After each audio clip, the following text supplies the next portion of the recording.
Bonjour, aujourd'hui je vais vous expliquer comment faire une réussite. Donc c'est un jeu qui se joue bien évidemment tout seul et dans lequel vous avez besoin d'un jeu de cartes de 52 cartes. Alors au préalable, vous aurez enlevé toutes les cartes, déjà à commencer les deux jokers, et ensuite toutes les cartes en dessous de 6.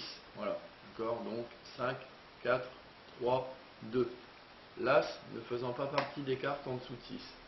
Et l'autre paquet où nous retrouvons donc 6, 7, 8, 9, 10, valet, dame, roi, as. Le paquet qui nous intéresse, c'est donc celui-ci. Donc pour ce faire, vous mélangez votre jeu bien sûr. Donc moi je l'ai déjà un petit peu mélangé avant. Je remélange devant vous. Voilà. Et ensuite, pour poser mes cartes, je vais y prendre de cette manière.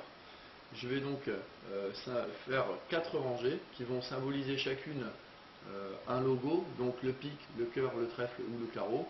Et ensuite, chaque carte sera comptée. C'est-à-dire que je vais vous montrer, ça va être beaucoup plus simple. On va poser ici une carte on schématisera le 6, le 7, le 8, le 9, le 10, le valet, la dame et le roi. D'accord. Et on fait 4 rangées de cette manière. 6, 7, 8, 9, 10, valet, dame, roi. Encore une. Enfin encore deux plutôt. Et la dernière. Une fois que j'ai fini, il doit me rester 4 cartes en main. 1, 2, 3, 4. C'est bon, je ne me suis pas trompé. On les met donc devant nous. Voilà, j'ai plus trop de place, donc je vais poser ici. Et je vais prendre ma première carte, qui est le roi de cœur. Donc, je vais choisir une ligne, une rangée, pour le cœur. C'est celle que j'aurais choisie et ne bougera plus jusqu'à la fin. Donc, par exemple, admettons la première qui est devant moi, et je vais compter 6, 7, 8, 9, 10, valet, dame, roi. Donc, je pose mon roi de cœur ici, et je prends la carte qu'il y avait à sa place.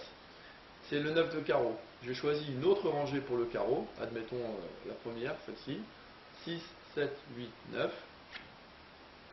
Je tombe sur le roi de carreau, donc là du coup c'est encore du carreau, donc je garde la même ligne, le roi de carreau qui est tout au bout, le 10 de trèfle, donc là il me reste deux rangées, soit je prends le trèfle ici, soit ici, donc il y aura trèfle et pique. Admettons le trèfle, on va le prendre ici, dans cette rangée là, donc le 10 se trouvant là, 6, 7, 8, 9, 10. Et là je viens de tomber sur une carte qu'il ne fallait surtout pas tomber, car dans la réussite justement les as vous portent malchance. Donc quand on tombe sur un as, on l'enlève du jeu, et là on est obligé de piocher une des cartes qui nous reste. Je tombe sur le valet de cœur, donc là 6, 7, 8, 9, 10, valet, le 6 de trèfle, donc après ça va tout seul.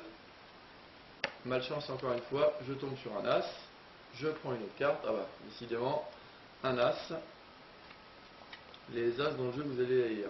Le 10 de pique, donc ma rangée de pique qui n'a pas encore été faite, voilà, le 8 de pique, 6, 7, 8, etc.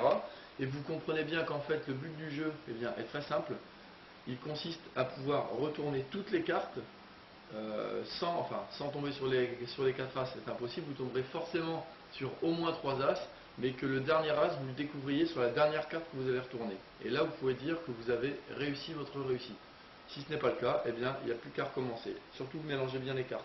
On va la finir ensemble. 6, 7 de cœur ici. 6 de cœur. Dame de pique. Là, dame de trèfle.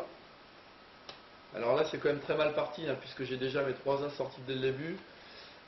On peut dire que ça sent pas très bon. 7 de trèfle, valet de trèfle, 6 de carreau, et voilà. Je vous doutais un peu. Le quatrième as est sorti. Ma réussite est donc un échec. Voilà, je vous laisse vous débrouiller chez vous. Et vous verrez que c'est assez rageant, parce que les réussites, c'est pas forcément évident de les faire jusqu'à la fin. C'est même relativement rare.